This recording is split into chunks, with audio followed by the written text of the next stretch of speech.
بینەرانی عزیزی پێشەنگ تیڤ ئێوەتان باش. خۆشحاڵە من بنار مستەفا بۆ چوارشەمەیەکی تر دێمە وڵاتان بۆ پێشکەشکردنی پەخشی ڕاستەوخۆی بەرنامەکانی پێشەنگ تیڤ. عزیزان، بەرنامەکانی ئەمڕۆمان 8 شوباتی 2023 لە کۆمەڵێک بابەت پێک هاتووە. سەرەتا سەبارەت بە هەوڵی بە ئیسلامیزەکردنی کۆمەڵگەی کوردستان تاوتوێی ئەم باسە دەکەین لەگەڵ حوسین. پاشان دۆکومنتێکی بچووک دەبینی سەبارەت بە چۆنیەتی دەرکەوتنی دیاردەی چینایەتی لە نێو کارەساتە سروشتیەکاندا و هەروەها لەگەڵ ئیبراهیم حسین تاوتوێی ناڕەزاتی جەماوەریەکان لە کوردستان و ڕووداوەکانی ماوەی ڕابردوو لە دەربەندی خانوو پێنجوین تاوتوێ دەکەین. ئێوەش دەتوانن بە پرسیار و سەرنج و تێبینیەکانتان بەشداری بکەن. لەگەڵمان بۆ بەرنامەکانی ئەمڕۆمان.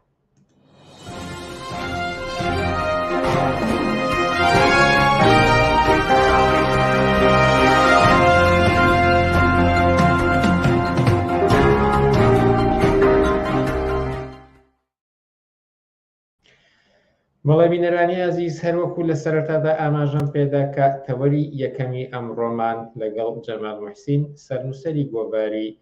دیرگای سۆسیالیستی و لە هەمان کاتە ئەندای مەکتەبی سیاسی حیزب کۆمونیستی کرێکاری کوردستان دەبێت سەبارەت بە هەوڵی بە ئیسلامیزەکردنی کۆمەڵگەی کوردستان. جەمال موحسین، ئێوارت باش و سپاس بۆم دەرفەتەی پێداین. ئێوارە باش و سڵاو بۆ ئێوە بۆ بینەرانی پێشەنگ تیڤ.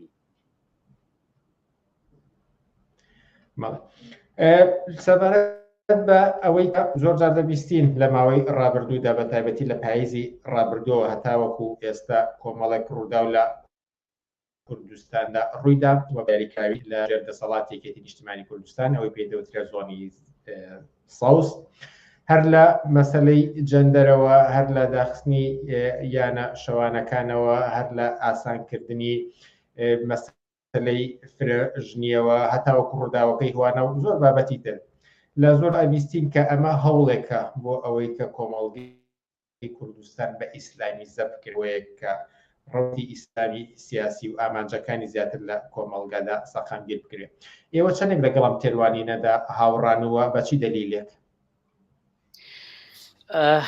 من نازانم بەس لە ئیسلامیزەکردنی کوردستان ئەگەر ئەوە بێ بە ئەفغانەکردنی یا بە ئێرانکردنی یا بە سعودیەکردنی کوردستان بێ، ئەوە بابەتێکی ترە و پێم وایە مەسەلەیەک نییە. هەروە هەچ حیزب و لایەنێکی دەسەڵات بیەوێ بتوانێ وا بە ئاسانی لە نێو چێشمی بۆ چوون و ڕوانگە کۆمەڵاتی جیاوازەکانی نەکۆمەڵگەی کوردستان هەروە بیسەپێنێ. بەڵام ئەگەر مەبەست لە توندکردنەوەی فەزای کۆنەپەرستی بێ، ئەگەر توندکردنەوەی قەید و بەندی ئاینی بێ، ئەگەر قوتکردنەوەی زیاتری کۆنەپەرستی بێ، پیاو سالاری بێ، ئەگەر زۆرتر برەودان بە بەها ئیسلامیەکان بێ، ئەمان بابەتێکە ئەتوانێ ئەمە بابەتی بێت جێگەی قسە و بارحاڵ بەحسی سەرنجی ئێمە. مناڵم مەسەلەی کاتی کەژ و تومانە یەکێ لە پایەکانی ئەم دەسەڵاتە لە ئەساسەوە مەسەلەی یعنی وەکو ئەگەر دوو لاق تەماشایی بکەی دەسەڵاتی بۆژوازی کوردی لاقێکی لەسەر ناسیۆنالیزم و میلیگەرایی بووە، لاقێکی لەسەر پایەکەی لەسەر شریعەت و ئاینی ئیسلامی بووە و هیچ کاتێک خۆی بە دوور لەوانە نەگرتووە و هەمیشە مەرجی سەرێکی بووە کە لە نێو دەستور لە یاساکان لە هەر شتێکا بێکە دەرەکرێ بگەڕێنەوە بۆم سەرچاوەیە. بۆیە ئەم مەسەلەیە دوور نییە لە دەسەڵاتەوە، یعنی یەکێ لە پایەتەنان پای ئایدۆلۆژیکەکانی ئەم دەسەڵاتی بۆژۆی کووردە مەسەلەی ئیسلامە. بەڵام هەمیشە ئەمانە لە کاتی بەرز و نزمی ڕوودا و مەسائلی جیاجیایە، لە کاتی بوونی چێشمە چێشینی ئەم باڵانی وەکتۆوتی زۆنێک لەم لا زۆنی سەوز و بابلی زۆنی زەرد و ئەمانە لە هەمیشە لێن و ئەمانەیە ئەم مەسەلانە جارجار بەرزتر کراوەتەوە، تومتر بۆتەوە، لایەک وەکو تۆپەکە بەرزی کردوتە ئەو لا کەپسی کردوتەوە بە ئینیا. ئەگەر لەم ڕۆ سێری بکەین بەڵێ هەوڵ هەیە و لەو نمونانی تۆ باست کرد نمونی زیاتریش هەیە. ببینە مەسەلەی ئەوەی کە ئیسلامیەکان مەسەلەی جێندەریان گرتووە بە دەستیانەوە لە کۆمەلگا بێمەڵامەت نییە، ئەو سەبەبیش خۆی هەیە کە بار حەڵەکرێوەکو بابەتێکی جیاوازترێمە بینە سەری تەماشایەکەین. بەڵام ئیسلامیەکان خۆ هەر لێرەوە هۆیەشەکانیان بۆ سەر کۆمەلگا دەست پێ نەکردووە. مەسەلەکە وەیە کە لە ماوەی ئەم 2-3 ساڵەی ئەخیرە ئێمە بە ڕۆشنی توانین بیبینین کە ئەوانە پارۆپولە خرێتە بەردەستیان، کەناڵە خرێتە بەردەستیان، مینبەریان لە بەردەسا هەیە. خۆ باشە لە نێو ملبەرانەوە چیەکەن؟ خۆ ئەوانە تەنها خەریکی داڕشتن و دانان و بڵاوکردنەوەی مەواعیزێکی دینی نین، ئاینی نین، کە بەهەرحاڵ خەڵکێک بێ بڵێ باشە من پەیڕەو لە سروتی ئاینی ئەەکەم و لە ژیانی خۆمە لە پاڵ تەزبیحاتێکە کە ئیکەم پەیڕەو لە ئەخلاقیاتی ئاینەکەکەم وانە ئەمە شتێکە هەر کەسێ توانێ باوەڕی پێی بەیانەی بێ و هەر کەسێ توانێ ڕواجی پێ بەیانەی بە، بەڵام وەختێک ئەمە ببێتە کۆڵەکەیەک لە دەسەڵاتە، وەختێک ئەمە ببێتە بابەتی میدیاکان، وەختێک ئەمە ببێتە بابەتێکی وەی کە کەناڵەکانی ئاسمانیەکانی کوردستان شەڕ بکەنە سەرەوی چۆن بوار و بەرنامەیان بۆکەنەوە و ئەیخەنە بەردەستیان، ئەمە یعنی منافەسەی تەنانەت ئەو ئەحزابانەیە کە وەک شتێک بڵێ لە دژی دەسەڵاتی شن بە جۆرێک خوان وەک نەیار ئەینەکەن منافەسەی ئەوانیش و ئەحزابی دەسەڵاتە لەسەرەوەی کە نیشانی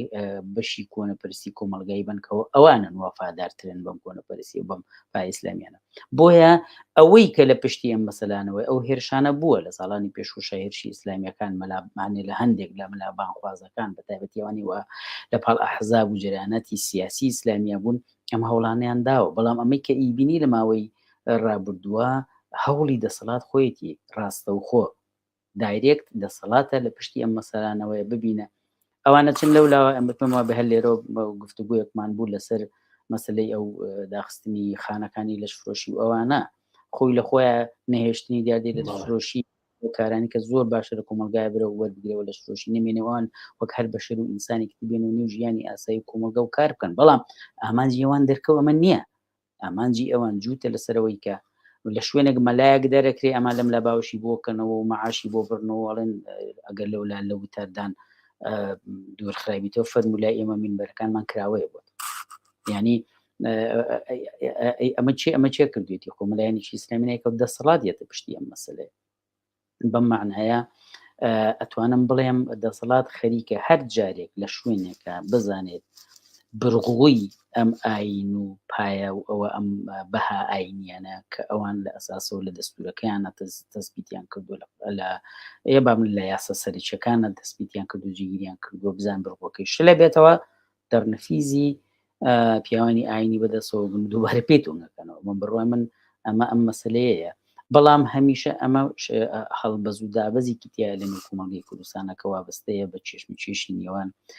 ڕوانگە و بزوتنە کۆمەڵاتی جیاوازەکان لەو جێگایی کە خەڵکی سێکولار زیاتر هاتۆتە مەیدان، لەو جێگایی کە پێشکەوتنی کۆمەلگا خەریکە زیاتر بەرچاو بکەوێ ئەوانیش لەولاوە محاولاتی خۆیانەکەن. بۆیە بە معنایە توانم بڵێم کوردستان وانە کۆمەلگایەکی ئیسلامی بێ و بە تەواوەتی ئەگەر لە قەوسامی ژۆک و بڵێم ئیسلامی زەکراوە وە کۆمەلگایەکیش نییە تەواو بە پڕاوپڕی بڵین کۆمەلگایەکی مدێرنی ئەگەر وا تعبیری لە مدێرنی ڕۆژ ئاوایی بە پێوانە ستانداردا یەکسانی خوازی و مدیر ئازادی خوازیەکان جیهانی ئەمەشە نییە، بەڵام ئەم کێشە پەیوەندی بەوە هەیە ئەو بزوتنوانەی لە پشتیمانەوە هاتوون هەریەک چۆن منافەسە کوانە بە چ ئەویان بۆ پێشکەوتنی کۆمەلگا ئەمان بۆ برنە دواوەی کۆمەلگا و سەرپانی بەهای کۆمەڵستان. بەڵێ بەڵام بۆ چوونی پێچوانەش بیستراوە ئەوەی کە ئێوە باستان کرد کە کۆمەلگا چۆنە نە ئیسلامیە وەنە ئەوەی پێکەشەتی، بەڵام دروست بۆ ئەم هەنگاوانە بازۆکراوە کە پێچەوانەکەی لەگەڵ سروشتی کۆمەلگەداناتەوە بۆ ڕازۆکراوە کە زۆرینەی کۆمەڵگەی کوردستان موسڵمانەوە ئەمەش کراوە بە پاساوی ئەوەی کە دەست بگرێ بۆ ئەم ئاڵو گۆڕانەکە دەماوەی چەند مانگی ڕابردوودا زۆر بوون. سەرنجی ئێوە لەسەر ئەم قسەیە چیەکە لەبەرەوەی کە بۆ کۆمەلگە ئەمەیان گونجاوترە لەبەرەوەی کە کۆمەلگە زۆرینەی موسڵمانە؟ من دەنگت لە دوو شوێنە قەتع بوو ئەگەر بزانم باش تێگەیشت بم مەبەستە لەوە بوو ئەوان پاساویکیانەوەیە کە ئەڵێن ئەم شێوازە کە ئەمان ئێستا بە جۆرێک ئەڵێن ئیسلامیزی کۆمەلگا ئەمە گونجاوترە لەبەرەوەی کۆمەلگا زۆرینەی موسڵمانە و شتێکی لەم بابەتە تێگەیشتم لە پرسیارەکەتە. دروست لێبوونەوە گەر کێشە هەبێت و دەنقەتە بەڵێ ینی پاسا بۆ ئەم کارانەیان ئەوەیە کە ئەزانی ئەو مەسلەی بەڵێ ئەزانی ئەوەی پێچەوانەکەی کە پێشکەوتوی بەڵێ تێگەشتم دەستت خۆش بێ بە هەر حاڵ ئەوەی کە ئەوانە لێن ئەم کۆمەلگایە ئیسلامیە یا کۆمەلگا زۆرینی موسڵمانە و ئەوانە خۆ ئەوان بارومەتری کەمپێنیە پێوەری کەمپێنیە ئەو حەزبیە لە کۆمەلگا بڵێن وایە یاوانە من مەبەستم دەچێت ئێمە لەسەر ئەم مەسەلەیە ئەتوانین زۆر شت ببینین لە کۆمەلگەی کوردستانە. ئایا بەڕاستیەوەی لە ژیانی واقعی ڕۆژانەی خەڵکە پیادە ئەکرێ بەها ئیسلامیەکانن؟ ئایا تەنانەت لە نێو ئەو کەسانەی باوەڕداریشن بە ئاین، هەر ئاینێک کوردستان چەند ئاینێتیایە، هەر ئاینێک کە باوەڕدارن پێی لە ژیانی ڕۆژانی خۆیانە، لەوانە کاچنە ئاهەنگ و شایی کوڕ و کچیانەوە، لەوایان ئەژەوانە کە ڕۆژی لەدایکبوون مناڵەکەیانەکەن و لەوانە کاچن بۆ سەیران و خۆشی بینین، لەوانە کە ژیانی ڕۆژانەیانەکەن، لەوانە کە سەری تەلەڤیزیۆنەکەن پێکەوە، لەوانە کە بە دەستەجمعی لێ ناو خێزانەکانە سەما و هەڵپەرچیەکەن. ئایاوە پێوانە ئاینەکانە؟ معلوم پێوان ئاینەکان نیوە ناکۆکە لەگەڵی هەر بە معنایە تەنان خودی و ئینسانانش کە باوەڕیان بەو ئاینان هەیە ئەزانن ئەم شتە لە ئاینە ڕێپێدراو نیە، ئەو شتانە وە جۆرە قەدەغەیە ئەوانەیەکەن بۆ بخوانەکەونە ناکۆکی داخلیەوە. بەڵام ئەوە بابەتێکی ترە بە هەر حاڵ من بەبستم باری سایکۆلۆژی نییە، مەبستمەوەی خەڵک لە ژیانی واقعیە ئەیەوێت جۆرێ لە ژیان بژی و پیادە بکە، ئاین جۆرێکی تری پێڵێ، بەهاکانی نێو ئاین و ئاینی ئیسلامی بە مشخصتری بە تایبەتری شتێکی تری پێڵێ. بۆیە ئەو مناقەشەیەکی لەوانەیە زۆر درێژتریش هەڵبگرێ. من پێم وایە ئاین دەسەڵات بە زۆری زۆرداریشی ئەوێ بەکە بە کاڵایەک و بە بەرجی کۆمەلگای ببڕێ، ئەوە بڵێ بڵێ ئەمەیە بۆی کە بڵێ کاتێک تەرحی چواژناکە لە نێو پەرلەمانە و ئەبێ بە یاسا بڵێ دیترۆ پێوەرێکە کە خەڵک بە پێ و ئاینی باوەڕی پێێتی قوبولیەتی، ئەگەر وانەکە ناتوانێ بڵێ شتی کۆنە پەرستیە سەلمێنم بەسەرتا. عینەنە وایە تۆ بچی بە حەیەکێ بڵێ من حەقەکە و لیەسەنمەوە کریەکەت لیەسەنمەوە. ساڵانی پێشوە بینیمان دەسەڵاتی حکوومەتی هەرێم موچەی خەڵکی بڕی خۆ نێوت من موچەکەتە بڕم و نانت نایەمێ، نانی مناڵەکەتە بڕم، ئەی لە قەرزارین و لە قەیرانانی و پاشەکەوتە بۆکەین، معلوم نییە پاشەکەوتەکەی سەراڵەیاتەوە. یعنی ئەبێ شتێک دروستکە بۆ ئەمە پاساویی ببێ سەیری کە ئەگەر نەڵێ کۆمەلگا ئەمە باوەڕی هەموو خەڵکە کە خەڵک چوارژنا بێ بەلایەوە ئاسایی بێ، ئەگەر نەڵێ ئەمە باوەڕی خەڵکەکە بێ خۆی بە حۆریەکان هەڵگرێ، ئەگەر نەڵێ ئەمە باوەڕی خەڵکەکە هەموو سروتە ئاینیەکان لە ژیانی ڕۆژانێ پیادە بکە، ئەگەر وا بێ بچی خەریکی تەسەووڕ بی. ئەگەر وا نەڵێ وەختێکی یاسایەکی کۆنەپرسانە ئەهێنەیە، وەختێکیەت کەناڵێکی هینە بۆ کاتەوە لەباتی مناڵ فێری زانست کاچی پێشبڕکێ قورئان فێرکردنیان بۆکەنەوە، تۆ ئەمە بەلاتەوە غەریبە بێ، بەسکە لەولا ئەمەنەی تۆپخانەی تەبلیغاتی بەگەڕ خستوکە ئەم خەڵکە وایە کۆمەلگا لە سەدی موسڵمانە تا ئەو بڵێ دیکەواتەم شتە دیاردەیەکی قوبوڵ و مەقبولە. ناتوانن ئەوان بڵێن کۆمەلگای سەلەفیەکانە کە لەولا دەریانەکەن لەم لا باوشیان بۆکەنەوە کەناڵەکەنەوە، لەم لا بەعەکسە بێت و لەولا ئینە بێتەوە، یان ئەویان لە ژێر ناوی نازانم وەهابی و ئەحمەدی و چی و چیە کاکەونە جۆرێ لە چێشم معلوم میشە لەسەرەوەی کە ئەوانیش بچن دەستیان ببێت لە بەشەی لە بردننی داهات و قوتی و خەڵکە و کۆمەلگایەیە. وەختی ئەم جۆرە چێشانەیانە بێ ئەم لەولا و لەولا بێ ناتوانن ئاسان سیمایەکی ئەمانە خود بکەنەوە ئەگەر لەو لاوە زەمینەیەکیان بۆ نەخست بێ. لەم لاوەڵێن دژی لە قەوسا بەرەڵایی و لە شفرۆشیوانین و خانەکاندا خەین وی لەم لاو کە سیمایەکی سەلەفیان هێنایە سەر تەلەڤیزیۆن بڵێندی بڵا باشە مە خەزمەتیان بەمانە کردووە. ئەمە بێجگەلەوەی ئامانجی سیاسیشی تایە لەم مەسەلەیە بە بڕوای من ئامانجێک کە ئەوە حەزابانەی دەسەڵات وەختی زیاتر قوڵ چۆنەڵی نوقمە بنە نێو ئەزمە و قەیران و ئەمانەوە معلومە دائیمەن بە دەست بە کۆمەڵێشتەوە گرینی چێلوانە کۆنەپەرستی کۆمەلگا و تاعبان خەڵکانێکن لە کۆمەلگا باوەڕدارن، خەڵکانێک هەن ئیسلامی سیاسین، چۆن خەڵکانێکان سکولارن بێ ئاینن بێ خوددانیاسی و چینە ئەوانش هەن ئەو باوەڕدارانە یا ئەوانەی حتا ئیسلامی سیاسیشن هەن هەمیشە لە بینی تەوازنی سیاسی نێوانی حیزب و حیزبی بەتایبەت دەسەڵاتدارا و حیزبی سەرێکی ئەمە بەسمە کێچێتی پارتین ئەوان ئاوا یاریەکەکەن بۆی بزان بە چ لایەکە تەوازنەکە بە خازانجێن ئەوانیش جێگەیەک بگرن لەبەرەوە بۆ ئەوانیش واکەن لەبەرەوەی دەنگێک زیاتر نفوزێک زیاتر بۆ خۆیان یان هەیمنەی خۆیان زیاتر بکەن ئەوانیش چەند باوشەی نێواکەن. بەم معنایە مەسەلەی دەستگرتنی ئیسلامیەکان و ئیسلامیزمی ئەوانە کە سیاسیە و سیاسەتە بەشێکە لە سیاسەتی دەسەڵات بە تایبەتی لە هەلومەرجێکی پڕ قەیراناوی ئێستا کە هەم خۆیان لە قەیرانان و هەمیش ئەنواع قەیرانی ژاری و نەبوونی و ئەمانیان بۆ خەڵکی بە دیاری هێناوە. شتێکی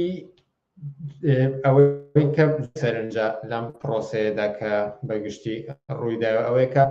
زۆرێک لەم گۆڕانکاریانە ڕووی لە ژنانە، یعنی پێگەی ژنان لاوااستر لە کۆمەڵگەی کوردستانە، هەم لەوەی کە هێرشێکی زۆر کرایە سەر چالاکوانانی هەڵسوڕاوانی بزوتنەوەی یەکسانی خوازی ژنان و هەندێک لە چالاکوانانی تری ژنان، هەم لە ئەوەی کە یاسای فرەژنی ئاسانتر کرا لە ڕێی دادگای فیدراڵیەوە و ئەو هێرشانەی ترکە لە هوانە و لە زۆر جێگەی تردا بیریمان کرا سەر ڕاستەخۆ لە ژنان. ئەمە لە کاتێکدا کە لە ئێران هەر چەند 100 کیلۆمەترێک ئەولاتری شاری سلەیمانی بەنمونە ژنان ڕابەرایەتی شۆڕشێک دەکەن لە بەرامبەر جمهوری ئیسلامیدا، یەکێک لە هەرترین دەسەڵاتدارانی ئەمڕۆی جیهان. ئەمە چی ئەگەیەنێت؟ طبعا با من لەمە ئەخیرەوە دەست پێ بکەم ئەوەی کە لە کۆمەڵگەی ئێرانە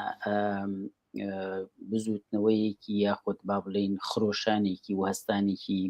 شۆڕژێرانە هاتۆتە مەیدانەوە لە ریزی پێشەوەیە ژنانێکی خەباتکار و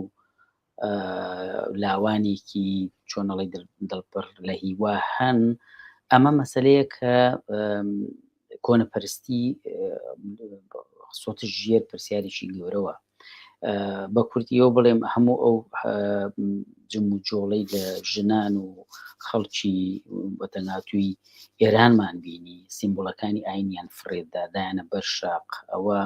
ڕەتکردنەوەی ئەو بەهایانەیە کە نەک هەرە و دەسەڵاتی ئیسلامیە ساڵە سەپانوێتی زیاد لە 42-43 ساڵە سەپانوێتی بگرێت تەنانەت بەڕاستی توور هەڵدانی خودی ئاینە و خودی پیوانە و بەها ئاینەکانە لەلایەن هەموو ئەو جەماوەرەی هاتوونەتە مەیدانەوە. باسم ئەوە نییە لەنێو ئەو کۆمەلگاری ئێستاش لایەنگرانی ئاین نەبن نایانەوەی ئیسلام ئەوە ببێت. بە هەر حاڵ تەنانەت وەکە بینین قسەکەریکی وەکو پژاکەڵای بێ بگەڕێنەوە پێوانە مەدینەیەکانی ئیسلام گوایە بۆ باوەش بۆکردنەوە ئاشتی و ئازادی چوزان ئەم جۆرە شتانەیە خەڵک باوەڕی بەو تووڕە هاتانە نییە کە ئەحزابێکی لەو بابەتەش ئێلەن. سەرنجام مەبەستمەوەی خەڵک ڕەمزی ئاینی دەسەڵاتی ئاینی ڕەتکردنەوەی ئاینی بە شێوەیەکی زۆری ئەمە خودی ئاین و دەسەڵاتی خسۆتە ژێر پرسیارەوە لە کۆمەلگای وەک ئێرانە. کۆمەلگەی کوردستان تەمان عێراقیش و هەنێک لە وڵاتانی ناوچەکەش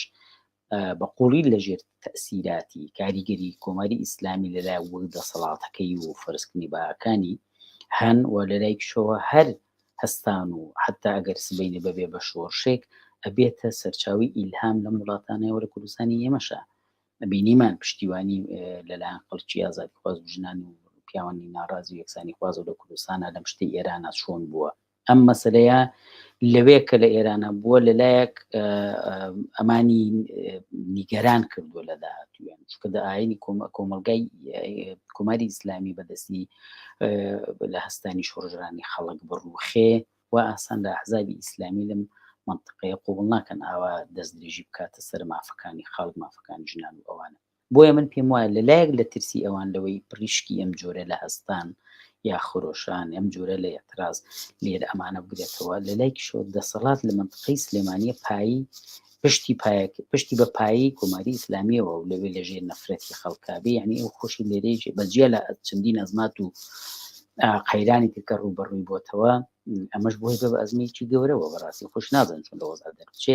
دێن لە مقابل ئێوەیە بە بڕوای من وەکو وایە تۆ سەنگەری پشتەوە لە بزوتنەوەی ژنان و هاتنە مەیدانی ژنانی ئێران بگریت چونکە لە کوردستانی شا خەڵکانێک هەن لایەنگری هەمان ئەوان خەڵکانێکن خەونە بینن بە ڕوخانی کۆماری ئیسلامیەوە و پاکردنەوەی ئەم منطقانە لە نفوزێکی سیاسی و ئەیدۆلۆژیکی کە ئەو چەند ساڵە بوویەتی و بە تایبەتی ژنان.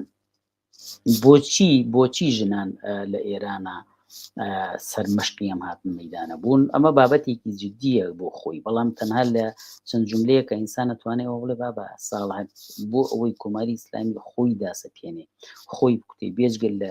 ئێعدامکردنی خەڵکانێکی ناڕازی و کۆمونیست و سۆشیالیستەکان لە سەرەتا هەڵسوڕاوەنی شوورایی کە بەلێشاولی کوشتنولی ئێعدامکردن هێرشی بۆ سەر ماوەکانی ژنان دەست پێ کرد بە قانون ئەسارەتی لە دەستی ئەسارەتی بەسەر ژنانە سەپان و ژنانی بردەدواوە لەوانە حیجاب و دروستکردنی پۆلیسی ئەخلاقی و لەوانە ئەمەی خۆیان پێڵان خاهەرانی زێنی بوو کە بە حرەس لە جادەکانیشە بەسەر دیار خەڵکەوە بن و لەشکەکانی فرێنەدەن هەموو بووی بوو پێش بەم مەد و ڕەوت چەپ و سوشیالیستی و ژنانە بگرێ کە لە سەردەمی ڕوخانی شاوە هاتبووە مەیدانەوە نەکا ئەمە بە هەر حاڵ دووبارە پەرە بسێنێتەوە بەسەر ئەم سیستمە تازەی ئەو وەختەیە کە کومەلی ئیسلامی بوو تازات بۆ سەر حکوم دووبارە ئەوی ڕا بە ماڵێ معلومە بۆە لە ژنانەوە دەستی پێ بکردایە بۆیە داغ لە دڵترین بەشی کۆمەلگا کە بەشێکە لە حرەکەی خەڵکی کار و زەحمەت کێشیش خەڵکی ژنانێکی ڕادیکاڵ و سۆسیالیست و یەکسانی خوازن کە لە کۆمەلگایە بە هەر حاڵ بینیمان نمونەکانی زۆر بوو کە ئێستاهیەوە نییە ئەمە بۆ لە کوردستانە تەسیرات دانێتە سەر دەسەڵاتێکە کە پایەکی بەم کۆنەپەرستیەوە پشتی داوە لەلایەکی شەوە ئەحزابی ئیسلامی ئەوانە ترسی ئەویان هەیە کە ئەوانیش جێگەیان پێ لە قەبەیە و لەلایەن خەڵکەوە نەک مەحبوبێتیان نامێنێ ئەوانیش بە مەسیری براگەورەکەیان یا باوکیانە چەند لە ئێرانە لەبەرەوەیان پشتی ئەمە هەگرن لێرە ئەمە لایەنێکی دی لایەنێکیشی بابەجان کۆمەلگەی کوردستان وەکو لە پێشووتراوتم ڕەنگە مەجێگەی جەدەل بێوتم نە ئیسلامیکی ئیسلامی نەتەواویش ئەو مدەن و نازانم چیوچیەیە کە ئینسان بەخاڵی ڕاحەت و پاڵی لێ باتۆ بڵە کۆنەپەرستی خراوەتە دووە و بۆ تەریخیش ئەوە نایەتەوە بەڵام ئەم کۆمەلگایە ڕوتی چوونە پێشەوەی تایە لاوان و گەنجانێکی زۆر لە کۆمەلگەی کوردستانە پیا بوون وهان کە پێوەری یەکسانی خوازیان هەیە پێوەری پێکەوژیانی کوڕان قوچانیان هەیە پێوەری ڕەتکردنەوەی بەها کۆنەپەرسانەکانیان هەیە ئەمە ئەبیندێ لە هوەرە ئەبیندێ لە سەرجادە ئەبیندێ لە نمایشکردنی بۆ نەگەشتیەکانە لە نوۆرۆزوانەیە لە سەرجادەکان ئەبیندێ مە دڵی ئەمانی تەقاندووە دڵیوانی تەقاندووە ئەشبینن هەر سوراوانێکی یەکسانی خوازی یا حتا فێمینیستی هەن باز لە مەسائلی ژنانەکەن باز لە یەکسانی هاتوتە پێشەوە بۆیە ئەوان تحملی ناکەن ئەگەر بیانەوێ لە نقطەیەکەوە دەست پێ بکەن کە حساسە مەسلەی لە کۆمەلگایە مەسلەی ژنانە جا ئەوەیە مەسلەی ژنان یەکسانیەکەی حساسە کابێ ئەمانە ژن و پیا پێکەوە یەکسان بن لە لایەکیشەوە سەپاندنی کۆنەپەرستی بەلایەوە حساسە ئەمە ئەو چێشم و کێشەیەکە وەکوتم زوتن کۆمەڵایەتەکان لە کوردستانایکەن بەم معنایە من خۆم شەخسەن پێم وایە ئەمە جۆرێک لە پشتی جەفەوە پشتی سەنگەر گرتنە لە ئەوەی کە لە حرەکی ژنانە لە ئێرانە بینیمانە چۆتە پێشەوە. لەم بینەدا سەرنجی بینەرێک ئەهێنمە سەر شاشەکەەوە پرسیارێکی لە دروست دەکەم لێرەدا دەڵێ کە سەدامیش کاتێک لە ئەسمەدا بوو ئەڵڵاه ئەکبەری خستە سەر ئاڵای عێراق واتە دیل ئاین وەسیلەیەکە بۆ دەسەڵاتەکان ئەمێ ئەوە پرسم کە زۆر جار باس کراوە هەروەکو ئەم بینەرەش ئاماژەی پێداکە لە فەزای هەژاریدا نەبوونیدا دەسەڵاتداران پەنان دووە بۆ ئاین بۆ ئەوەی کە نانتوانیەوە وەڵام بەخواستی خەڵکی بدەنەوە ئاینیان پێشکەش کردوون کە فەرمون ئەمەڵیەکە بۆ ئێوە لە ئێستاوەک دەزانین کە نەبوونی هەیە هەژاری هەیە ناڕەزاتی زۆر هەیە خزمەتگوزارە سەرەتاییەکان زۆر لاوازن ئەکرێت بڵین دەسەڵات ئامارێکی تری لە دەستانیە ڕێگەیەکی تری لە بەردەستانیە بۆ وەڵامدانەوە ئەمیش پەنای بردووە بۆ ئاین پێشکەشی خەڵکی بکات چەندێک ئەمە ئەکرێت بڵین هۆکار بێت بۆ پەنابدن بۆ ئەم پرۆسەیە خۆ هەڵە نییە گەر بڵی ئەماکرێ هۆکاری بێسا من یەمە سەری بەڵام من لە بیدایەتە وتم مەزانیی لە پایەکانی ئەم دەسەڵاتە لەسەر ئایدۆلۆژی ئاین ئیسلامە تۆ حتا ببین نەتەنها ئەوە ینی باشەمان لە بدایەتی لە دەسەڵاتیانەوە لە 92 کە هاتوونتە سەر دەسەڵات بەڕاستی هەرچی عەشیرەتگەری کۆنەپەرستی تەنانەت قوتکردنەوەی عەشرەتەکان مەساڵانی پێشۆ نابینی کوڕێکی گەنج کچێکی گەنج بە ناوی نووسینی ناوی عەشرەتەکەیەوە شانازی بکا بەخۆیەوە مەسلەی نەبوو ئەوە ناوی خۆت و با و باپیرتە دەوتۆ نەتەوەت فلانە کەس فلانە دێی یا فلانە شارۆچکەی ئەمە بۆ خۆی باسێکە بەڵام پێم وایە یعنی هەمیشە ئەمان دەستیان بۆ بردووە لە کۆنەپەرستیە بەڵام ببینە ئەزانین چۆن ئەگەر و دین لەلایەکە خەڵکێک وا تعبیری لێ بکە دایم دەسەڵات وەسیلەیەکە بەدەستی بۆ جێشکردنی خەڵک یا حتا وەگە و بینەرە نووسی بووی گەمشەکردنی خەڵک ئەوە ڕێیەکە تۆ توانی بیڵی بەڵام بزاد لە ئێستایە تۆ تەمەشاکە خەڵک نێوم کۆمەلگایە بێ کۆمەلگای چینایەتیە کوردستان ئاینێکێکە لە وەسیلانی کە هەمیشە قازانج بەم سیستەماگەینێ سوودی ئەم سوودی ئەوەیە بۆ ئەم سیستەمە کە خەڵک شکرانە بژێر ژیانی ئێستای قوبڵ بکە بیل لە هەستان و شۆڕش و بەرەنگاری بۆ ئەوەی ئەم گۆڕانکاری لەم کۆمەلگایە بکە نەکاتەوە پێ لە با بەخۆ تازە لەم دنیا هەر چۆنێ بژی خوا لە چارەتی نووسی و هەڵی گرە بوو ئەو لاو بەهەشتەکەی لەم لاش بەهەشتی سەر زەوی بۆ دەوڵەمەندان و ئەوانەیە کە چینی باڵادەست و دەسەڵاتدارن لە جێگەیە کە ئەتوانێ ئەم وەهمە ئەم خۆشخەیاڵیە دروست بکە بەڵام ئەمە خۆ تا سەربەر ناکە ناتوانێ وابێ بۆیە لە دەورانی قەیراناویە پەنابردن بەم شێوازەی ئێستای دەسەڵات بۆ ئاین دەست پێەکە چۆن مەسەلەن تەمەشاکە دنیا قەیرانیان دروست کردووی ئەنواع قەیران لەسەر قەیران کە هەمووشی ڕنگدانە و قەیرانێکی قۆڵی ئابووری سیاسی ئیداری کە خۆیان تێکەوتون نازانن چۆن لە وەزات خۆیان دەرچن چۆن لەگەڵ ناوەندا یەکلای ببنەوە مەبەستم حکومەتی مەرکەزیە چۆن وەڵامی پێداویستەکانی خەڵک بنەوە چۆن مەرجەکانی سنووقی دراوی نەو دەوڵەتی و بانقەنی دەوڵەتیەکان بنەوە خۆیان بگونجێنە لەگەڵاو بۆی لەگەڵ ئەوە خۆیان بگونجێنە بە لەم لاوە هێرش بکەنە سەر خەڵک و مافەکانی خزمەتگوزاریەکانی خەڵک هەموو ئەمانە خۆیان لە قەیرانێکی لەم بابەتیان لەنێو ئەم هەموو شتە چۆن دەربچن طبعا ئەمە تەحویلەکەن بۆ سەر شانی خەڵک ئەبینین تەسیراتەکەی گرانیە نەبوونی پێداویستی سوتەمەنیە هەژارێکی زیاترە بەرچوونە سەری نرخی خۆراکە سەپاندنی باج و ئینی زیاترە هەموو ئەمانە یعنی خەڵک لە هەژاریەکایە لەم بینەیە خەڵک لە تاوی هەژاریە قابلی وێ بەرەنگاری دروستکە قابلی و هەستێتە سەر قابلی وێ شۆڕش بکە تۆ بێ دەسەڵاتە بێ بە چەند وەسیلە ئەمە خەفە بکە بیخێوێنێ بەشێکی ئەوەیە کە نهێڵێ ئەوە بکە خەڵکەکە بەگژیەکە مەشاکلی اجتیماعیە قوڵقێنێ وەکو بینین نییە خەڵک چەند ئەو قەرزی لە لای ئەوە ئەو لە لاوە چێ پارە کۆکاتەوە لە خەڵکو دوایی تێتەقینە ڕوا هەرچیەکەکە لەم بابەتانە یعنی شەڕەکەیان لە هینی دەسەڵات و خەڵکە و تەحویل کردو بۆ ناو خەڵک خۆی طبعا لە نایەکشەوە ئەیانەوە خەڵک لە باری فکریشەوە ئەوە بکەن بە بڕوای من هاوشانی ئەو هەموو ماوادی مخدیرەوەکەوان جاجارە تۆزێکی لە تەلەڤیزیۆنەکانی خۆیان و پیشانیان گویا دەستیان بەسەرەوە گرتووە بۆ جێشکردنی خەڵکە و کەس نازانە خۆشیان چۆن خۆیان نزانن بە هەر حاڵ ئەگەر بە دەسەڵاتی وانەوەیەتە ناو لە حدودەکان و چۆنێتە ناوەوە هاوشانی ئەم جێشکردنە ئاینی جەکری جێشکردن بێ بەڵام هەروە ئاسان نییە چکە دین ئێستا دینێکی دینی 1000 ساڵ لەمەوبەر نییە 600 ساڵ لەمەوبەر نییە کە وەسیلەیەک بە خەڵک لە تاوە لە تاو ئازارەکانی بۆی کە وەکو فیونێک تاوی بۆ بەرێ خۆی پێ ئەوە بکاتەوە دڵنەوەی باتەوە با بڵین ئەمە نییە سیاسەتە قانونە تێکەڵ بۆ لە ژیانی خەڵکە لەسەر باج دەخاڵەتی لەسەر بانقەکان دەخاڵەتی هەیە ڕۆن لەسەر فرۆشتن و بازرگانی دەخاڵەتی با چەندی شریکی هەیە لای ئیسلامیەکانە خۆ هەردا بەشیان کردو خۆیانەوە زۆر باشەزان بۆیە هەر ئەوە نییە وەسیلەیەکی جێشکردن بێت لەم کاتەیە سیاسیە بەوەرن سیاسیە بەو معنایی کە چۆن ئەوێ وەکوتم پێش بە بەرەنگار بوون و هاتن مەیدانی خەڵک و شۆڕ بگرێ بەشی چێوەیە کە بیتە پێنێت چەپۆکێکی تر بەسەری زیادکە کە ئاین ئەم دەورەی بۆ بینە ڕۆڵی بۆ بینێ بە تایبەت کە ئاین زۆر زیرەکە لەوەیە کە تەفرقە لە نێوان ئینسانەکانە بنێتەوە تا ئاستی تەکفیرکردن و شمشە ڕاپەڕاندن و جنێودان و تا ئاستی بە ئاشکرا فتوادان بۆ کوشتنی کەسانێک کە نەیاری و خوا و بیر و باوەڕەکان و یا ئیسلامیەکان و ئیسلامی سیاسی ئەوانن و ئەنجا نەیاری دەسەڵاتیشن بەمەنەمانی بیوە چەندین مەلا لە دەورانی پێشوە لە قەیرانەکانیان و هەرچی دەنگ بەمانە نەدا کافرە بۆچی واڵێ یعنی لە بۆتی دەسەڵاتەوە سەرچاوی گرتووە توانێ هەر خزمەت بۆ بکات کاتمان زۆر بەکارهێنا بۆ ئەم تەوەرە بەڵام ئەگەر دوا پرسیار بکەم و داوا بکەم بە کورتی وەڵام دەنەوەکە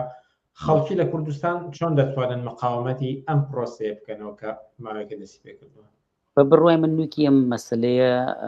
ڕمەکەی بێت لە دەسەڵات بێت دەسەڵات کە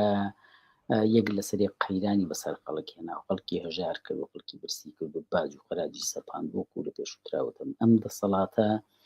هەچ کاتێکیش ئێستا ئەمان لەباری سیاسیەوە لە ئەم زۆنی ئەملا لەباری سیاسی و موقعیەتی نزمتر لە چاو زۆنی ئەولایە تەبانەوێت دەنگە کۆ بکاتەوە ئەوانیش تۆرانویانن ئیسلامیەکان ئەمان لەم لایەنەوەی تۆزێک باوشیان بۆ بکەنەوە هەمات حتا مەسلەیە بە ئۆپۆزیسیۆنی ناو ئەم زۆنەشەوە هەروایە وە کەناڵی تایبەتیان هەر بۆ داناون ئەوەشی شە جوانەکانی ئۆپۆزیسیۆنەکەی بینین بە هەر حاڵ خەڵکە بێ لێرەوە بیبینێ مەسەلەکە لە سەرف یعنی سیاسیە مەسەلەکە سەرف فەرزکردنی ئایدۆلۆژیایشی دیاریکراو نییە ئەوان بۆی بیانوێ پێش بە هەستانی خەڵکو و بەرەو پێشچوونی خەڵکوکومە ئەو دەسەڵاتی خۆیان بپارێزن و نەلەرزێ پێویستیان بەوەیە باوەش بۆ ئەم لایەنە کۆنەپەرستانە بکەنەوە بۆیە بێت لە دژی مافی ژنانەوە دەست پێ بکەن بە ڕای من خەڵکە بێ لێرەوە بیبینێ چۆن بۆ مەسلەی غاز و نەوت و پێداویستیەکانی ژیانی و زیاکردنی کرێ و موچە و ئەمانە ئێوێ بێتە مەیدان ئەبێ بژلێ فەرزکردنی کۆنەپەرستی بە عنوانی نۆرمی باو بە عنوانی نۆرمی قانونی سەپێنراوە بەسەر خەڵکا قوبوڵ ناکەن ئەبێ ئەمە بێ من بە بڕوای من ئەمە مەسەلەیە کە خواستی خەڵکانێکە کەیانەوێ دین دەخاڵەتی لە ژیان و چارە نووسی خەڵکانە بێت لە یاساکانان نەبن لە نمونەکانی فرەژنی و سەپاندنی ئەو ئاینێکی بەڕەسمی ناسراوی هەموو خەڵکی نەسە پێندێ ئەتوان بێنە مەیدانەوە من پێم وایە ئەمە مەسەلەیەکە کە بۆ خەڵگەتوانی لێرەوە بەرەنگاری بێتەوە بەڵام ئەوە ئیتر خەباتێکی هەمەلایەنترە لە سکۆلاریستەوە ئیگرێتەوە لە ئازادی خوازەوە ئیگرێتەوە لە خەڵکی کرێکار و ئیگرێت کاتێک کار بۆەوە کەڵ بە هەر لەوەمان ماوەتەوە ئیسلامیانە بەسە سەری کۆمەگاڵ بکەیتەوە گەوریان بکەی بە بڕوای من بۆ ئەمە بێت یەخی دەسەڵات بگیرێ بەرپرسی ئەوڵە لە هەموو ئەو ماساتانی بەسەر خەڵکیە ناو لەوەشە کە ئێستا باوەشینی زیاتری کۆنەپەرستی و ئەوەی وایە وتان ئیسلامی زەکردنەکات لە کوردستانە. جەمال موحسین سەرنووسەری گۆڤاری دیدگای سۆسیالیستی و ئەندای مەکتەبی سیاسی حیزبی کۆمونیستی کرێکەکە کوردستان زۆر سپاس بۆم دەرفەتەی پێداین. سپاس بۆ ئێوە ماندوو نەبن. زۆر سپاس. ئازیزان بەرنامەی سەرنجی پێشەنگ تایبەتە بە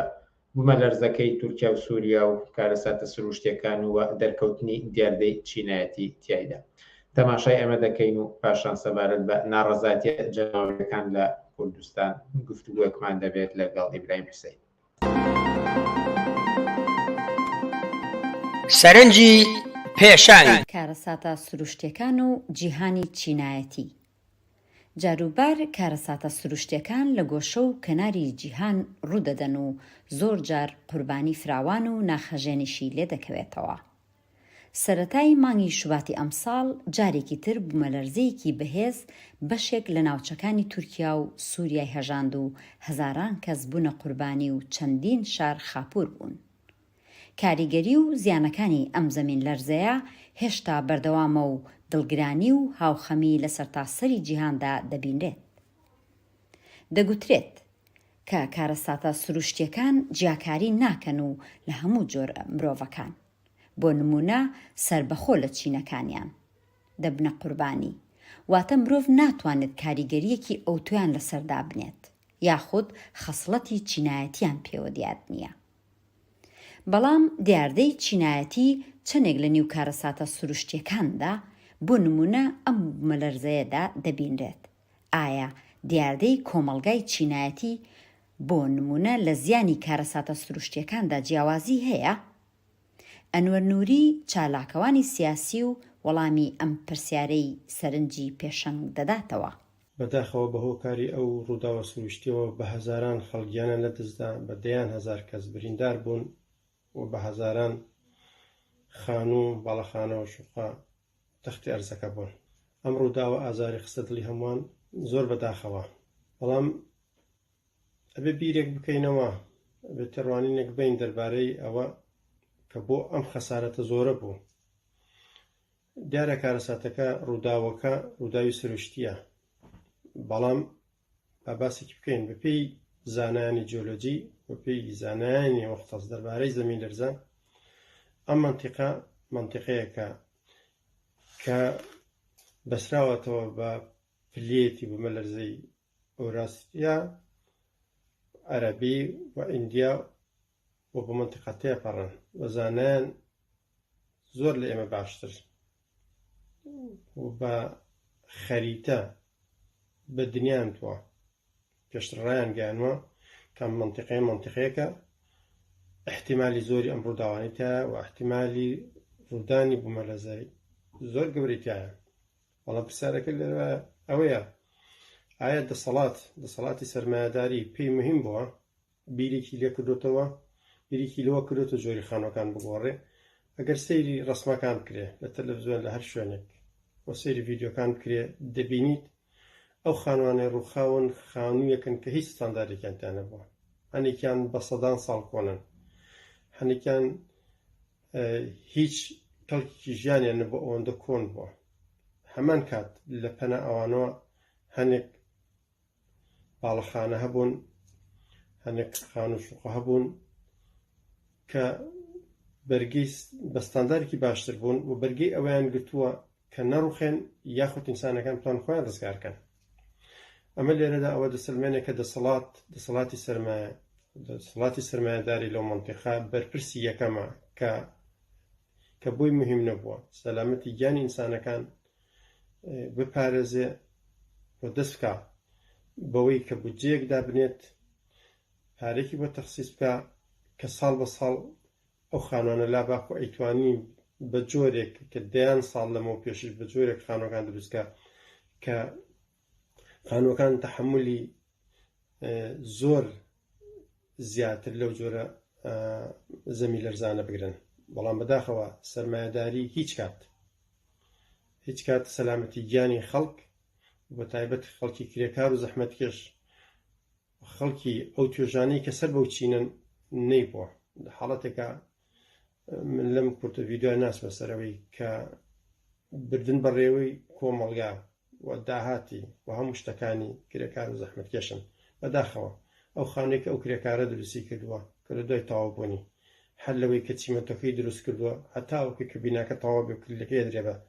سەرمایهدارەکە کە بۆ قازانجپەرستی خۆی بووە هەمووی بەشان و گیانی کرێکار و زەحمەتکێش بووە بەڵام ئەو ڕۆژی تەواو بێ بۆی نەبووە بچێتە ناوی ئەم جۆرە زەرر زیانانە کە ئەبینین ڕوو ئەدات و کرێکاران و زەحمەتکێشان دەبن بە قوربانی هەمووی هۆکارەکەی چاوچنۆکی قازانجپەرستی سەرمایهداریە و احتیمام نەدانە بە ژیان و سەلامەتی کرێکاران و زەحمەتکێشان بەداخەوە هۆکارێکیش ئەوەیە کە ئێمە کرێکار و زەحمەتکێش دەزانین نەعەدالەتیمان لێکرێت دەزانین حقوقمان دەخورێت بەڵام تا ئێستا ڕێکخراو نەبووین و تا ئێستا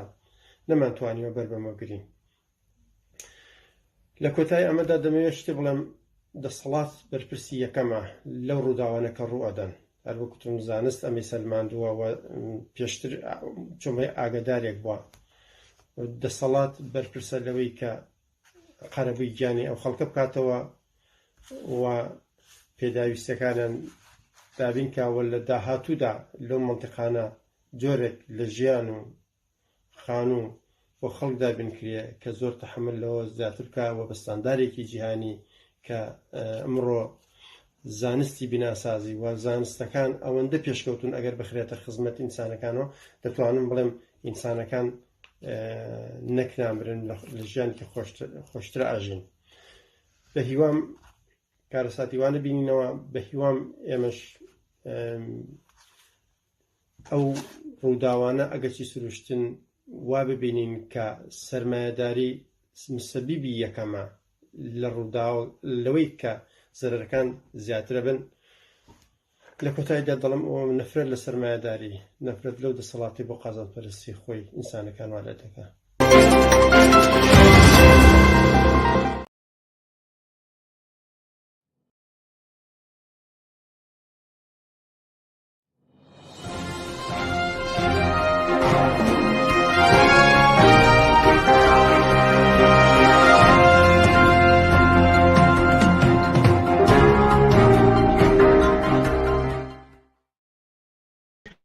بەردەوامی لەسەر پێشکەشکردنی بەرنامەکانمان بینەرانی ئازیز و جارێکی تر سەبارەت بە ناڕەزاتیە جەماوریەکان لە کوردستان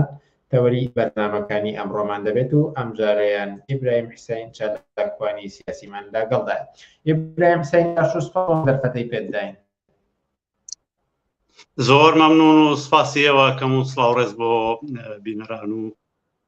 بیستەرانی تەلەڤیزیۆنی پێشەنگ.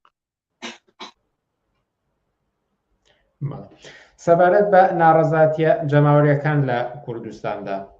جار بە پشێوەیەکی گشتی بپرسین بۆچی دوای 30 ساڵ لە حکومڕانی ئەحزابی کوردی لە کوردستانی عێراقدا هێشتا خەڵکی بۆ خزمەتگوزاریە سەرەتاییەکان دێن ناڕەزایەتی دەردەبڕن بۆچی دەسەڵات وەڵام بەم خواستانیان ناداتەوە؟ دوای 30 ساڵ پرسیارێکی بەجێیە دوای 30 ساڵ لە دەسەڵاتی بۆرژوازی خۆماڵی کوردایەتی کۆمەڵگای کوردستان جەماوەری کرێکار و زەحمەتکێشی کوردستان هێشتا مەسەلەی ژیانی هەیە مەسەلەی ئەمنیەتی هەیە مەسەلەی نەبوونی هەیە بێکاری هەیە مەسەلەی نەبوونی ئاو سیستەمێکی دروستی تەندروستی و ئاوەڕێی هەیە کێشەی کارەبای هەیە کێشەی ڕووناکی هەیە کێشەی ژیانکردن لە کۆمەلگایەکی وایدا هەیە کە مستحقی ئینسان بێ ئەمە دلیلەکەی ڕوونە دەگەڕێتەوە بۆ خەسڵەتی چینایەتی ئەو دەسەڵاتە ئەم دەسەڵاتی کەمایەتێکی بۆرژوا و سەرمایەدارە دەسەڵاتی کۆمپانیەکانە دەسەڵاتێکی سەر و خەڵکیە دەسەڵاتێکی ئەم بەشەی کۆمەلگایە کە نەفعی لە ئازادی خەڵکانیە نەفعی لە خۆشبەختی خەڵکانیە نەفعی لە ئازادی و خۆشگوزەرانی و سەعادەتی ئەو کۆمەلگایەدا نییە معلومە دەستی بەگرتووە بەسەر چارەنووسی خەڵکە مقدراتی خەڵکی دەست بەسەرا گرتووە بە معنای کۆمەلگایەکی دروست کردووە کە قابلی شایستەی ژیانی ئینسانی ئەم سەردەمە نییە ئێستا حاڵەت و هەلومەرجێکی دروست کردووە کە خەڵک ناچارە هەموو ڕۆژ حتا ئەگەر نەشێتە سەرجادە حتا ئەگەر مانگرتن نیشنەکە خۆ پیشاندانی شنەکە لە ماڵەکانیدا لە کوبنەوەکانیدا لە پرتەوبۆڵی ڕۆژانەیدا لە سەرسفرەیدا هەموو ڕۆژ نەفرەت لەو شێوە ژیانە ئەکات پێی قبوڵ نییە پێی ناڕازیە بە مستحقی خۆی نازانێت ئەگەرنا ئەم کۆمەلگایە ئەگەر ئەم دەسەڵاتە چینایەتیە نەبووایە ئەگەر ئەم کۆمەلگایە لە دەستی ئەم کەمایەتیە سەرمایەدارەدا نەبووایە کۆمەلگای کوردستان ئەوەندە داهات و ئیمکاناتی هەیە ئەوەندە ئیمکاناتی تەکنیکی و تەکنەلۆژی و زانستی لە بەردەستدایە ئەوەندە هێزی ئینسانی هەیە ئەوەندە دکتۆری هەیە ئەوەندە مهندسی هەیە ئەوەندە کارمەندی هەیە ئەوەنە هێزی ئینسانی هەیە کە بتوانێت کۆمەلگایەکی دروست و ئاسایش و زۆر خۆشگوزەرانتر لەوەی ئێستا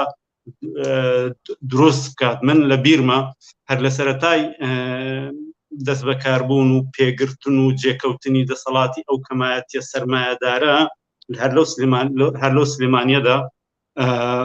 کاتێک کە خەڵک ناڕازی بوون هاتبوونە سەر شەقام و ناڕازایەتیان بەم دەور و دوکانەی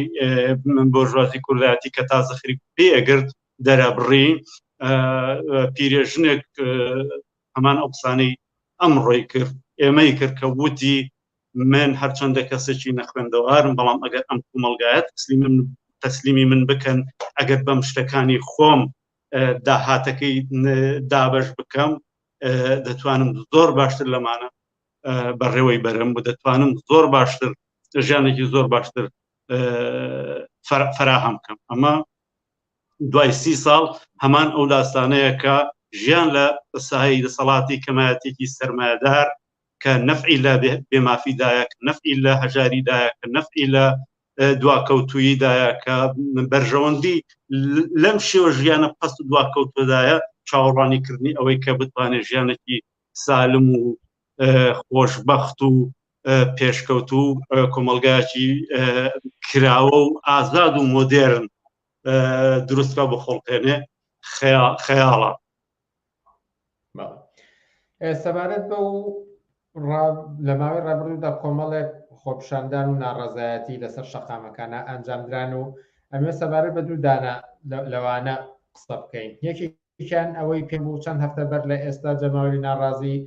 هاتنە سەر شەقامەکان و داوای سوتەمەنیان کرد کارەبە و ئەوانە و حکومەت وەڵامی پێدانەوە هەڵبەت زۆنی سەوز قسەمان لەسەر دەسەڵاتدارانی زۆنی سەوزە وەڵامی دانەوە بەڵانی پێدان کە ئەوانیان بۆ جێبەجێ بکات بەڵام هەفتی ڕابردوو لە دەربەنی خان جەماوەرێکی تر هاتن مانیان گرت لەسەر شەقامەکان، بەڵام ئەم جاریان بە هێزی سەربازی و بەگزی فیلمسکرێش پەلاماری ئەم ناڕەزایەتیە جەماوەرە درا. ئەمێ پرسم ئەم جیاوازیە چییە کە خۆپیشاندەران و جەماوەری ناڕازی لە پێنجوێن بە وەڵامی ئەرێنی وەرگرتەوە بەڵام لە دەربەنی خان بەرهێرشی فیلمسکرێشکەوت؟ هۆکاری سەرکەوتنی هەر ئاعترازێک لە تایبەتمەندی ئەو ئاعترازەدایە، ئەو ئاعتراز و ناڕەزایەتیەی کە وای کرد کە خەڵکی پێنجوین جەماوەری کرێکار و زەحمەتکێش و لاوان لە پێنجوێن بتوانن ئەم داخوازیە ئەم داواکاریانەی خۆیان فەرض بکەن بەشێکی لە دەستبردنیاندا بوو بۆ شاڕەجی ئەو دەخل و داهاتی گومرگەی کە لە ڕێگەی مەرزەکەی ئێوە دێتە ناو کوردستان و دەکەوێتە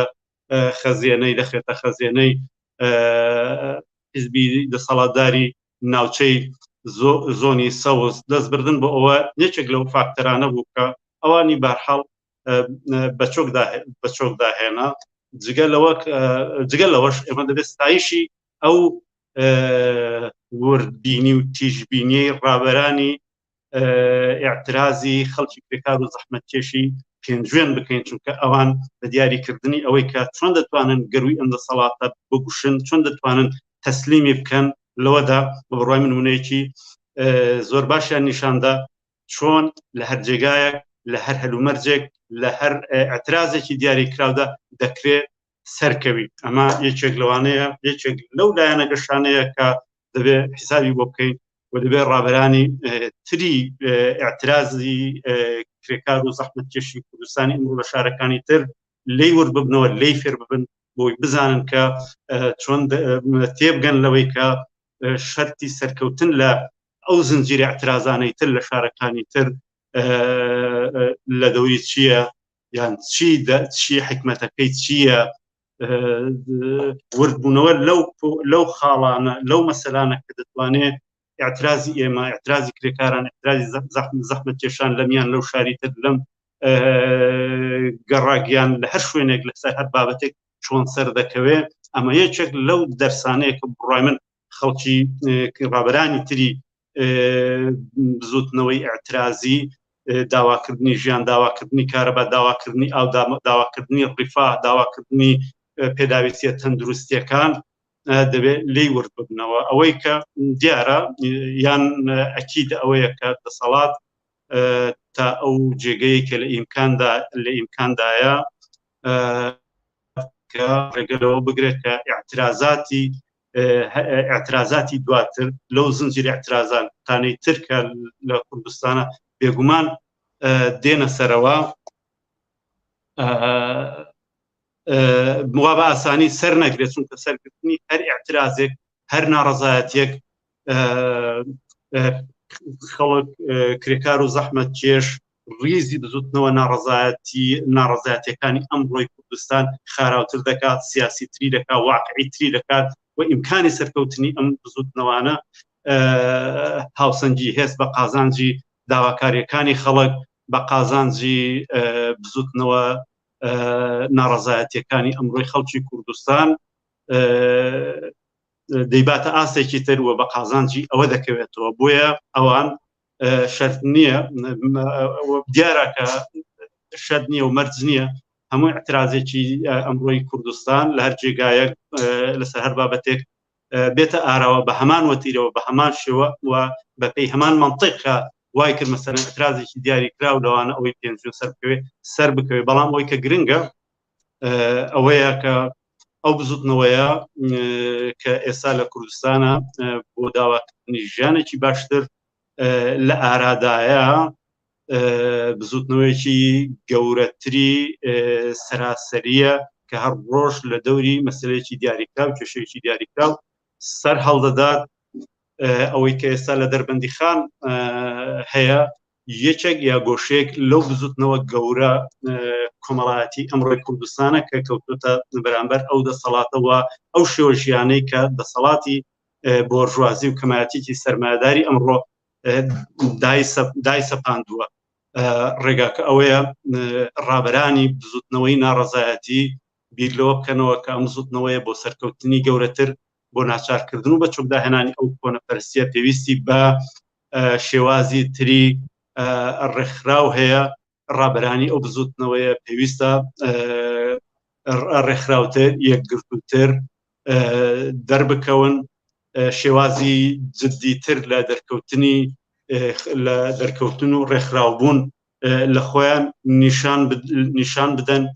کۆنتڕۆڵکردنی گەڕەکەکان، کۆنتڕۆڵکردنی ئەو سەکتەر و ناوەندانەی کە دەتوانێت هاوسەنگی هێز بە قازانجی ئەم زوتنەوەیە بگۆڕێت، بیر لەو تاکتیکانە بکەنەوە کە بە بڕوای من ئەمڕۆ زۆر لە هەر کا زیاتر کاتی ئەوەیە کە لەو تاکتیک و ڕێگانە و ورد ببنەوە کە دەتوانێت ئەم زوتنەوەیە خاراتر بکات، بەهێزتری بکات، وای لێ بکات کە وەک زوتنەوەیەکی مدعی گەورەتر لەسەر خولی کۆمەڵگا، لەسەر خولی چارەنووسی ژیان دەرکەوێ و بێتە مەیدانەوە. ئەوەی کە پێویستە بە بڕوای من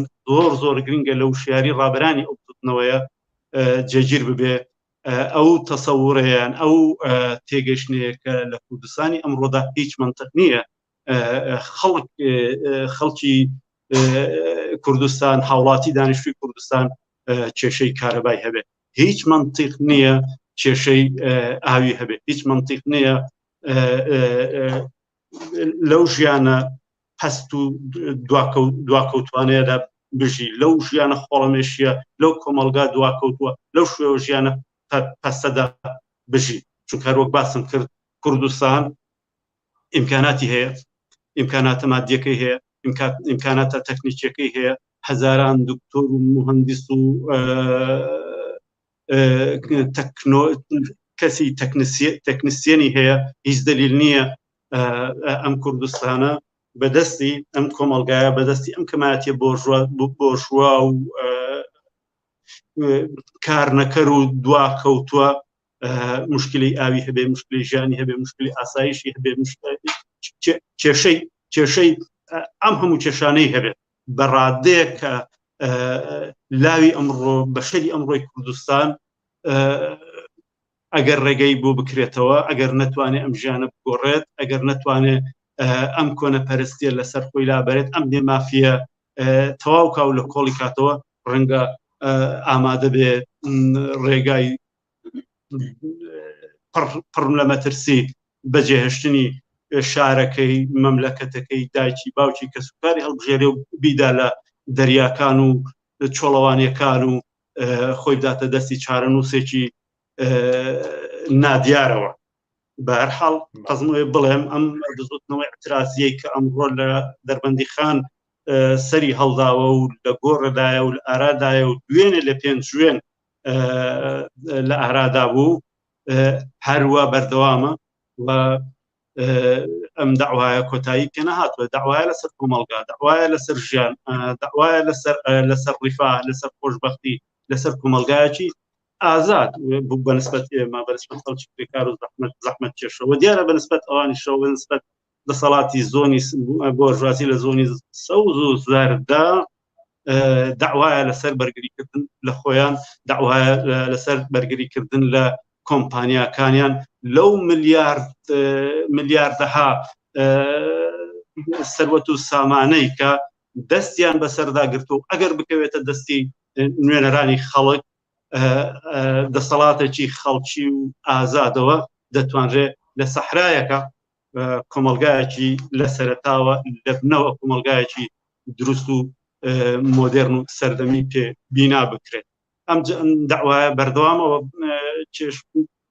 ئەم اعتراسی ئەمڕۆی خەڵکی دەربەندی خان بەشێکە لەم چێشمە کێشە نەبراوەیە. لەم بینەدا ئەگەر پرسیاری بینەرێک بن بەسەر شاشەکە و ئاراستەی ئێوە بکەین لە نەزەری بنەوە پرسیارێکی زۆر گرنگ. ئەوش ئەوەیە کە هۆکار چییە؟ خەڵک یەکگرت و ڕێکخراو نابێت لە کاتێکدا ئەمە پێویستێکی حتمیە بۆ ڕزگاری بوون لەم بارودۆخە و پرستەمە. ڕێکخراو نەبوونی خەڵک دلیل و فاکتەری جۆراوجۆری هەیە. ئەوەی کە دەبینین خەڵک جۆرێک لە ڕێکخراو بۆ هەر بابەتێک بۆ هەر ئاعترازێکدا خەڵک لە هەر حاڵە جۆرێک لە ڕێکخراو بوون لە خۆی نیشانەدات. بەڵام تا ئەو جێگایی کە بزوتنەوەی ئاعترازی ئەمڕۆ نیشانی داوە بزوتنەوەیەکە کە داوای هەندێک داواکاریەکە، داوای هەندێک داواکاری ڕیفاهی دیاریکراو دەکات و ئەو شێوانەی کە لە خۆی هێناوەتە دەر ئەم شێوانە کە تا ئێستا ئێمە بینی ومانە هاتنە سەرجادە، مەسەلەن ڕێگا قەتعکردن، ڕوبەڕووبوونەوەی چەندین ڕۆژی و چەندین هەفتەی لەگەڵ هێزەکانی دەسەڵات. ئەم شێوە لە ناڕەزایەتی شێوەی باوی دەرکەوتنی ئاعترازی ئیجتیماعی لە کوردستانی ئەمڕۆدا بووە. بەڵام پێم وایە هەلومەرج گەیشتووەتە ئەو جێگایەی کە خەڵک ڕابەرانی بزوتنەوەی ناڕەزایەتی، کرێکاران و زەحمەتکێشان و لاوان و ژنان بەو ئاستە لە تێگەیشتن بگەن کە ئەم دەعوایە لەسەر هەموو کۆمەڵگا، دەعوایە لەسەر خۆشبەختی، دەعوایە لەسەر ئاو، لەسەر نان، لەسەر ئازادی. بەو پێیە ئێمە دەبینین کە وەک واقع دەبینین کە کوردستان کۆمەڵگایەکی ئاسایی وەکو فەڕەنسا و بەریتانیا و ئەوانە نییە کە بزوتنەوەکانی فشار بەم شێوەیە بتوانن بە سەرنجامێکی دیاریکراو بگەن یان بە هاوسەنگێکی دیاریکراو بگەن. کوردستان کۆمەڵگایەکی حیزبیە، کۆمەڵگایەکە میلیشیای تایە. ئەم کۆمەڵگایە خەباتی چینایەتی و ڕاوەستان و مقاومەتی چینایەتی لەو کۆمەڵگایە لەسەر هەر بابەتێک پێویستی بە ئەم تێگەشتنە بە دەرەجە یەک پێویستی بەم تێگەشتنە هەیە لە جیاوازی هەلومەرجەکە. بۆیە بە بڕوای من نەوەی داهاتووی ڕابەرانی بزوتنەوەی ناڕەزایەتی کوردستان ئەبێ بیر لەوە بکەنەوە کە ئەم بەسەرکەوتن گەیاندنی ئەم بزوتنەوە ناڕەزایەتی و عەداڵەتخوازە گەورەی کە لە کوردستانە هەیە پێویستی بە دەرچوون لە بزوتنەوەی فشار هەیە، تێپەڕاندنی بزوتنەوەی فشار هەیە. پێویستی بەوە هەیە کە دەستبەرن بیر لە شێوەی ڕادیکالتر، کە دەڵێن ڕادیکالتر هەرمەبەستن ئەوە نییە توند و تیشتر، ڕادیکالتر جددیتری ڕێکخراوبوون و یەکگرتو بوون بکەنەوە. ئەبێ ئەم بزوتنەوە ناڕەزایەتیانە هەیکەکانی نوێنەرایەتی ئەو ئیعترازانە لە کوردستان بێنە دەرەوە کە مدعین ئیدعایان هەیە لەسەر شێوەی ڕێخستنی ژیان، لەسەر شێوەی ڕێخستنی کارەبا، لەسەر شێوەی ڕێخستنی خوێندن، لەسەر هەموو کۆمەڵگا لایحە و پلاتفۆرم و بەرنامە بێنە دەرەوە، یەکگرتوو بن. ئەم هەیئەتە نوێنەرایەتیانەی کە دەتوانێت شەرعیەتی خۆی لە کۆبوونەوە هەر لەو کۆبوونەوە گشتیانەی کە ئێستا خەڵک ڕێکی ئەخات لە جەرگەی ئەو ئەترازانەی ئێستاە ڕێکی ئەخات. بەرحاڵ بەشێکی ئەمە پەیوەندی بە ئەو ئاسۆیەوە هەیە کە ئەم ڕابەرانەی ئەمڕۆی بزوتنەوەی ناڕەزایەتی کوردستان هەیەنە و تا ئێستا شێوەی باوی دەرکەوتنی ئاعترازەکان بووە. پێم وایە ئێستا کاتی ئەوەیە ئەم جیلە لە ڕابەرانی بزوتنەوەی ناڕەزایەتی ئەم وشیاریە بەرنە ناو خەڵکی کرێکار و زەحمەتکێش، بەرنە ناو گەڕەکەکان، بەرنە ناو کۆڕ و کۆمەڵەکان کە ئەم کۆمەلگایە بۆ ڕزگاربوون ئەم دەسەڵاتە حتا بۆ کۆنتڕۆڵکردنی ئەو دەسەڵاتە، بۆ تەسلیمکردنی ئەو دەسەڵاتە پێویستی بە بزوتنەوەیەکی مدعیتر هەیە، پێویستی بە شێوە دەرکەوتنێکی ڕادیکالتری ڕابەرانی ئەو بزوتنەوە ناڕەزایەتیانە هەیە کە بەشێکن لە بزوتنەوەیەکی گەورەی کۆمەڵایەتی کە لە ئەم هەلومەرجەی ناوێ پێکهاتوون و دروستبوونی ئەو شیاریە ئەم دەرکە لە نێو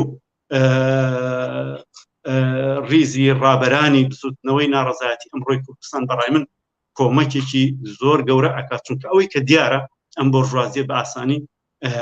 لە ڕێگەی بزوتنەوەی فشارەوە تەسلیم بە داخوازیەکانی خەڵک بۆ ژیانێکی باشتر نابێ بۆ کۆمەلگایکی ئازادتر نابێ بەرحەڵ مەوەسم ئەوەیە بڵێم ئەم دەعوایە بە شێوەیەکی هەرچی زۆرتر هەموو ڕۆژ زیاتر ئەوەمان پێ دەڵێت کە پێویستە ئەم ئاسۆیە لەبەرچاو بگیرێ پێداویستی ڕزگارکردنی کۆمەلگا لە دەستی ئەم بۆرژوازیە ئەم دەسەڵاتە کە میلیشیا هەیە چەکی هەیە زیندانی هەیە کۆنەپەرستی لە پشتە مزگەوتی لە پشتە هەموو ئەم ئامرازەی لە پشتە پێویستی بە ڕێکخراوبوونێکی جدی هەیە پێویستی بە دەرکەوتنێکی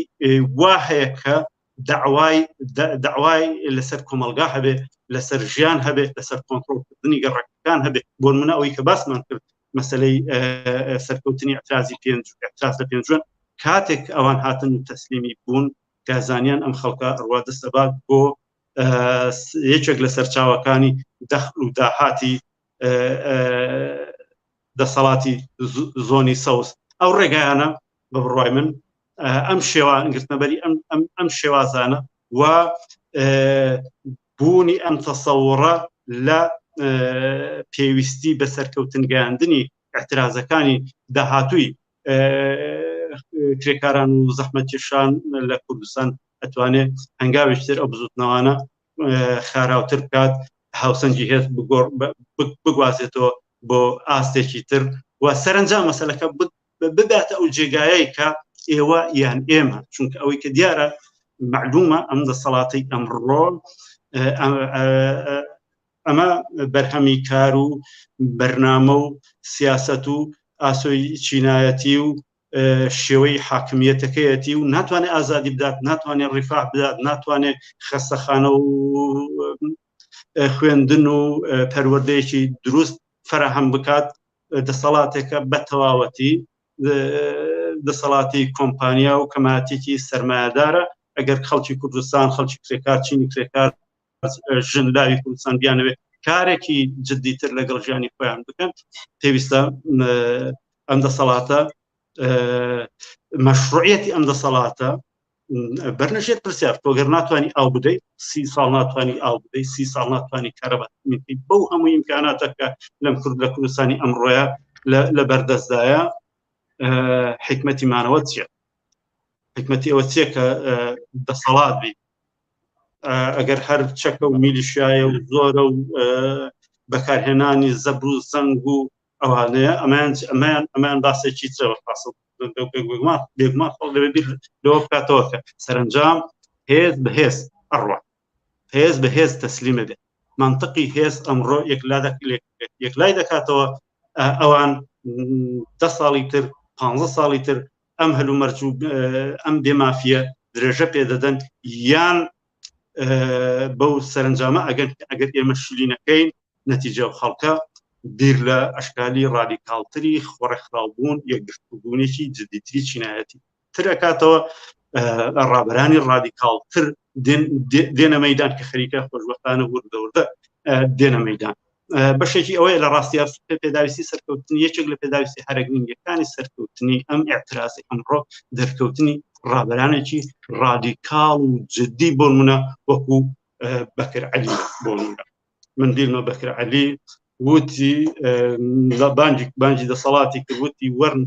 تەلەڤیزیۆنەکانتان بدەن بە ئێمە لە بەرامبەر ئەگەر یەک شەو بیدەن بە ئێمە لە بەرامبەر هەزار ئیدعای ئێوەدا ئێمە ئەتوانین بە یەک شەو هەموو ئیدعاکانی ئێوە پوچەڵ بکەینەوە لە ڕاستی ئێمە پێویستمان بە ڕابەرانی لەو بابەتە هەیە ئەم ڕابەرانە دەتوانن ئەم کۆمەلگایە لەم زۆنگاوی کە دەسەڵاتی بۆرژوازی کوردایەتی دروستی کردووە دەربچێشن بۆیە تا ئەو ڕابەرانە پەیدا نەبن تا ئەو ڕابەرانە نەبن بە مودعی تا ئەو ڕابەرانە بەم زمانە بەرحەقە نێنە مەیدان پێم وایە بزوتنەوەی جەماوەری و ئەعترازی و عەدالەتخوازی ئەمڕۆی کوردستان لە چوارچێوەی مقاومەتکردن و بەرگری لە خۆکردنی لێرە و لێوێدا ئەمێنێتەوە بەڵام هەرچی ئەم ڕابەرانە بەم زمانە مودعیە دەربکەون پێداویستی سەرکەوتنەکانی داهاتوو فراهەمتر دەبێت چونکە ئەو کاتە کۆمەلگا ژن کرێکار زەحمەتکێش لە پشتی ئەو ڕابەرانە ڕادەوەستن. یەکێکی تر لەو نمونانە ڕابەرانی ڕادیکاڵی وەکو شاپور و قابیل بوو، دوو کەس وەکو تایر حەسەن و ناسک ئەحمەد بوون. ئەمانە ئومێدیان بەو کۆمەلگایە دابوو تا حدێک ئومێدێکیان بەو کۆمەلگایە دابوو کە ئەو کۆمەلگایە هەروە بێسووتر نییە، هەروە بێڕابەر نییە. ڕابەرانی گەورە بە تێگەیشتنی گەورە بە چاوەڕوانی گەورە دەتوانن ڕابەرایەتی ئەم تەنانەت ئەو مقاومەتانەی ئەمڕۆ بکەن بۆ ئەوەی بەیانی لە هەلومەرج و هاوسەنگێکی هێزی زۆرتر ئەم کۆمەلگایە بگەڕێنەوە دەستی خۆیان. ئیمکاناتی ئەو کۆمەلگایە بە هەر دەرەجەیە بووە بگەڕێنەوە دەستی خۆیان و سابتیکەن بیسەلمێنن کە ئەحەقترین کەسانێک کە بەرحەقترین کەسانێکن کە کۆمەلگایان لە دەستدابێ، ژیانی خەڵکیان لە دەستدابێ ئەوانن. و ئەمەش سەرنجام بیر و بۆچوونی گەڕانەوە بۆ کۆبوونەوە گشتەکان، بۆ پێکێنانی ناو کۆکەی بزوتنەوە شورایی و بزوتنەوەی شورایی کە ئیرادەی ڕاستەوخۆی ئەو جەماوەرە گەورەیە نوێنەرایەتی بکات بە شێوەیەکی بەردەوامتر و پایەدارتر دێنێتە ئاراوە. ئیبراهیم حسین چالاکوانی سیاسی، زۆر سپاس بۆ ئەم دەرفەتەی پێداین و لە بەرنامەکانی ئەمشەی پێشنگ تیڤیدا ئامادە بوویت. منیش زۆر سپاسان دەکەم و هیوای سەرکەوتنتان بۆ دەخوازم و سڵاو ڕێزم بۆ هەموو بینەران و بیسەرانی پێشەنگ جارێک. ئازیزان، هەر لێرەدا دەینە کۆتای بەرنامەکانی ئەم هەفتەیەمان تا هەفتەی ئایندە. کاتێکی خۆش بۆ هەموو لایەک و هەر شاد و سەرکەوتوو.